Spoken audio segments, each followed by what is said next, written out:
Hi friends, welcome back to Ayesha గారి వంటగది. ఈరోజు మనం ఇంట్లోనే 20 మినిట్స్లో పెసరపప్పు టమాటా ఎలా చేయాలో చూడండి. నేను తక్కువ టైంలో చేసేస్తాను. పెసరపప్పు నానబెట్టాలి. ఫస్ట్ నానబెడితే తొందరగా అయిపోతుంది. ఇంట్లోనే టేస్ట్ 10 మినిట్స్ 20 మినిట్స్లో అయిపోతుంది. ఇంట్లో ఉన్న ఐటెంతోనే అయిపోతుంది. బయట నుంచి తేవాల్సిన అవసరం లేదు. చపాతీతోనైనా జొన్న రొట్టెతోనైనా టేస్టీ ఉంటుంది. ఒక ప్లేట్లో ఒక చెంచాడు అల్లము, ఒక చెంచాడు ఉప్పు, ఒక చెంచాడు చిన్న చెంచాడు పసుపు, చిన్న చెంచాడు ధనియాల పొడి, తర్వాత నానబెట్టి పక్కకు నానబెట్టిన పెసరపప్పు ఒక గిన్నెడు, ఒక టమాటా, పెసరపప్పు ఒక గిన్నెడు, ఒక టమాటా, 8 పచ్చిమిర్చి. మనకి ఎంత సరిపోతే అంత, అంటే చిన్న చెంచా అయినా పెద్ద చెంచా అయినా ఆయిల్ వేయాలి. ఆ తర్వాత ఇవన్నీ మసాలాలన్నీ రెడీ పెట్టుకొని గ్యాస్ మీద ఒక చిన్న గిన్నె పెట్టి వేడైన తర్వాత మనం కర్రీ చేస్తుంటాం కదా, ఆ చెంచాడైనా కానీ అంతకన్నా కొద్దిగా తక్కువ అయినా కానీ నడుస్తుంది. ఆయిల్ వేయాలి. ఆయిల్ వేసిన తర్వాత ఒక 8 లేకుంటే ఒక 10 పచ్చిమిర్చి ఉంటుంది కదా, ఆ పచ్చిమిర్చి చిన్నగా అంటే ఒక దాంట్లో 3 ముక్కల్లాగా అట్లా కట్ చేసి పచ్చిమిర్చి వేయండి. సిమ్ మీద పెట్టి మంచిగా ఫ్రై చేస్తూ ఉండాలి. అది ఎర్రగా కావాలి, పచ్చిగా రావద్దు. ఎర్రగా అయిన తర్వాతనే మిగతా ఐటమ్ వేయాలి. చూడండి, నేను ఎట్లా చేస్తున్నానో అట్లనే చేయండి. టేస్టీగా ఉంటుంది. అట్లనే పెట్టాలి, అట్లనే ఫ్రై చేస్తూ ఉండాలి. ఫ్రై అయిన తర్వాత వేరే ఐటమ్ వేయాలి.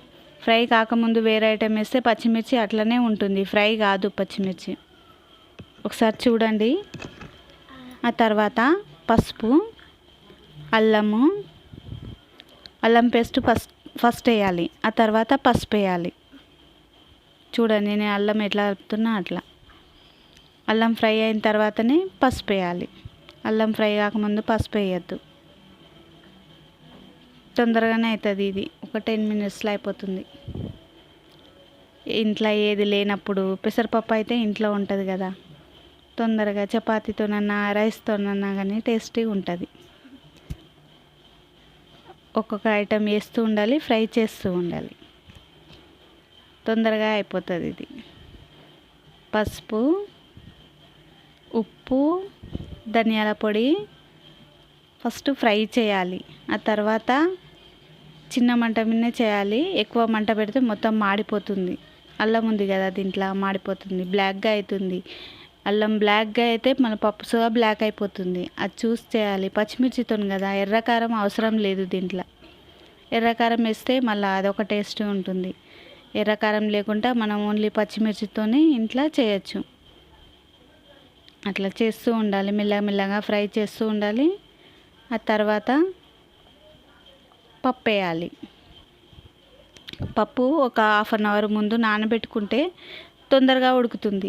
1/2 అవర్ ముందు నానబెట్టకపోతే మళ్ళీ ఒక వేరే గిన్నెలో మళ్ళీ ఉడికియాలి, మళ్ళీ ఈ గిన్నెలో కలపాలి. డబల్ పని అవుతుంది. అందుకోసం మనం చూడండి, 1/2 అవర్ ముందు నానబెట్టుకున్న పప్పుని ఒక గిన్నెడు అయితే సరిపోతుంది. ఒక గిన్నెడు పప్పుని ఇట్లా మంచిగా ఫ్రై అయిన తర్వాత వేయాలి. ఫ్రై కాకముందు వేస్తే పచ్చిమిర్చి అంతా అట్లనే ఉంటుంది, పైకి వస్తుంది. అన్నీ ఫ్రై అయిన తర్వాత మెల్లగా పప్పు కడిగి పప్పులో వేయండి.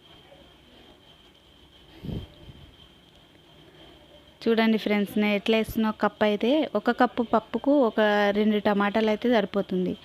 ఇట్లా టమాటా లేకుండా కానీ చేయొచ్చు. పొడిపప్పులు అయితే పొడిపప్పులు చేయొచ్చు. టమాటా ఇష్టం ఉన్న వాళ్ళు టమాటా వేసుకుంది. మా ఇంట్లో టమాటా అందరు తింటారు కాబట్టి మా ఇంట్లో ఇష్టం ఉంటుంది. అందుకోసం నేను ఒక టమాటా వేస్తున్నా. పప్పు మంచిగా ఫ్రై అయిన తర్వాత టమాటా కట్ చేసుకొని పక్కన పెట్టుకుంటారు కదా, ఆ టమాటా వేయాలి. చూడండి, పప్పు మంచిగా అన్నీ పచ్చిమిర్చి మసాలా అంతా కలిపిన తర్వాత టమాటా వేయాలి. ముందుగా టమాటా వేయద్దు. నేను ఎట్లా కలుపుతున్నా అట్లా చూడండి. ఆ తర్వాతనే టమాటా వేయాలి. సిమ్ మీద పెట్టండి ఫ్రెండ్స్, కలిపేటప్పుడు సిమ్ మీద పెట్టండి. బ్యాచిలర్స్ అయినా చేయొచ్చు, అమ్మాయిలైనా చేయొచ్చు, ఈజీగా అయిపోతుంది ఇది ఇంట్లోనే. ఏ కర్రీ లేనప్పుడు టేస్టీగా చపాతీతోనన్నా, వైట్ రైస్తోనన్నా, జొన్న రొట్టెతోనన్నా ఇష్టం ఎట్లా అయితే అట్లా తినచ్చు. ఇట్లా మెల్లగా పొడిగా ఉంటుంది, కలుపుతూనే ఉండాలి. మంచిగా ఫ్రై అయ్యగలగాలి, పచ్చివాసన మొత్తం పోవాలి పప్పుల, అప్పుడే పప్పు టేస్టీగా ఉంటుంది. పచ్చివాసన పోకన ముందే అన్ని ఐటమ్ మనం వేస్తే ఆ టేస్ట్ వేరే ఉంటుంది. అట్లా చేసి చూడండి ఒకసారి, ఇలాగా నేను చేసినట్టు చేసి చూడండి, ఈ టేస్ట్ వేరే ఉంటుంది. మీరు ఏ సాంబార్ లేకున్నా కానీ ఏ రైస్తోనన్నా తిన్నా కానీ టేస్టీగా ఉంటుంది.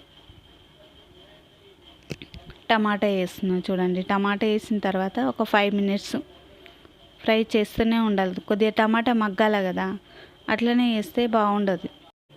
ఒక గ్లాసు వాటర్ అయినా వేసేసి దాని మీద మూత పెట్టాలి. మీడియం ఫ్లేమ్లో పెడితే అయిపోతుంది. చిన్న మంట మీద పెట్టండి, తొందరగా అయిపోతుంది. ఇంట్లోనే ఏం బయట కూరగాయలు అవసరం లేకుండా ఒక 2 టమాటాలు, ఒక 5 to 10 పచ్చిమిర్చి, అవి 2 ఇంట్లో ఉంటే టేస్టీ కర్రీ రెడీ అవుతుంది.